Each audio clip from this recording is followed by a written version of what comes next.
మీటింగ్లో ఇక చూడాలి యాక్టింగ్లు. ఈ మధ్యన మన ఆర్ఆర్ఆర్ అనే పాటకు, ఆర్ఆర్ అనే సినిమాకు ఆస్కార్ అవార్డు వచ్చింది. నిజంగా యాక్టింగ్ కు కింద ఆస్కార్ అవార్డు ఇచ్చేది ఉంటే రంజిత్ రెడ్డికి మహేందర్ రెడ్డికి కలిపియాలి. అరే ఏం యాక్టింగ్ ఆ రోజు.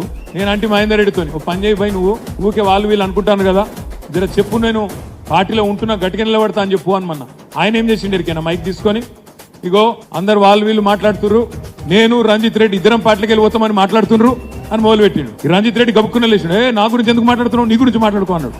ఏం యాక్టింగ్ అంటే నేను పరిశాన్ బా ఎంత గట్టి వాళ్ళు ఉన్నారు ఇద్దరు అనుకున్నా. ఇవాళ ఒక ఆయనేమో మల్కాజ్గిరి ఎంపీ అభ్యర్థి, ఇంకొక ఆయనేమో చేవెళ్ళ ఎంపీ అభ్యర్థి కాంగ్రెస్. ఆలోచించండి, ఇంత ద్రోహం, తల్లి పాలు దాగి రొమ్ము గుద్దే ద్రోహం. ఒక ఆయననేమో జీవితంలో మొదటిసారి మంత్రి చేసింది కేసీఆర్. అట్లాంటి వ్యక్తిని ఒకసారి కాదు 2 సార్లు మంత్రి చేసిన నాయకుడు కేసీఆర్ గారు. గడ్డం రంజిత్ రెడ్డి ఎవరో ఈ ప్రాంతంలో ఎవరికి తెలియదు. అట్లాంటి ఒక అనామకుడిని తీసుకొచ్చి ఇక్కడ ఎంపీగా